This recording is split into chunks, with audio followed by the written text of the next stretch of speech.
I'm at Tesla Takeover with EVJECT, and I have someone really cool. He's about to show me something even cooler, and it is my man Eric here with EVJECT. What is your position here? I'm the engineer. I'm the creator of this thing. Wow. All right, show me what it is. Okay, so what this does is this adapter allows you to drive away while you're plugged in. Right now, any EV that is plugged in will not allow you to shift into drive. If you go ahead and have a cable put in place, even if there's no current going through it, you step on a brake and it'll give you a message telling you that you have to unplug. So what we do with this adapter is we make the car think that you actually unplugged it from within the cabin. So you have your charger, plug it in, you click the trigger. Tesla will come up with a lock right there, and it will hold the trigger in place. So when you end up clicking unlock charge port from inside of the cabin, it'll release. This opens up the communication cables and now allows you to shift into drive, because basically from the point of view of the car, you have unplugged it completely.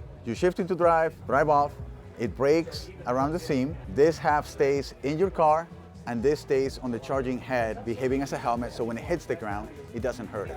So this is a broken version. Wow. We end up using a press fit to be able to do that. So when you drive off, this stays in your car and this stays on the charging head. It's a one-time use, but if you use it, send us a testimonial or the leftover parts, or what happened in your experience, and we'll gladly replace the broken EVJECT for you for free. When I think about this, what comes to mind is safety, right? Yes. Why did you want to design something like this? So it actually all began thanks to a competition done by Now You Know. They ended up telling their viewers, hey, this is a problem that we see. If you could figure it out, go ahead and do so. So they ended up setting up a challenge, and we ended up submitting one of those solutions. This is not the solution that we submitted, but we kept on iterating because, the nature of science and development, right, coming up with new products, and eventually it came to be this, EVJECT. I mean, I think of it, it's like a helmet. You use it. If you end up actually hitting your head with a helmet, you shouldn't use that helmet again. You gotta get a new one. Fire extinguishers, baby car seats, right? It's a safety equipment. Big difference, we're replacing them if you use it. That was the birth of EVJECT. I see you guys got a bunch here? These are different adapters that we're using just to show and understand different details. So for example, you. it's a new idea in the world of EVs, but in truth, it's not really a new idea overall. This right here is a decoupler that exists in every single gas station in the United States. If you've seen those guys driving away with the nozzle sticking out of the side, right? It's because this ended up decoupling. It stopped the flow of fuel, and as you drive off, everybody's safe. There's no fuel spewing all over the place, creating a fire, right? So this same concept is what we're essentially doing with EVJECT, but in the world of EVs. Because that current standard that they developed, the safety point of it was so you would not tear out the charging pedestal, but they left this oversight unprotected.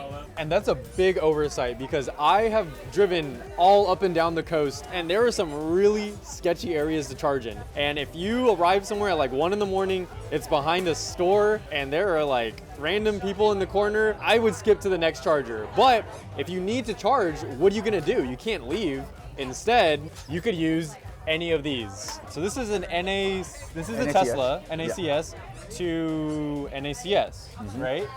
But what else do you have? So what we're actually working on now is making a CCS1 to CCS1 adapter and a CCS2 to CCS2 adapter. We want to make sure that everybody, not just Tesla owners, can have the option of running away in case of an emergency. Stay tuned, this will come up in the near future. We're currently taking pre-orders for it. Heck yeah. So this is like a little not sneak peek, but it's like a preview, right? Yeah, that's right. Amazing. And it uses the same technology, the same breakaway technology, right? Yep, same breakaway technology, right? There is, just because of the standardization or the lack of standardization in non-Tesla vehicles, we will be providing a fob with this one, at least for the time being, until we figure out a way to maybe make it more seamless and not have a fob, right?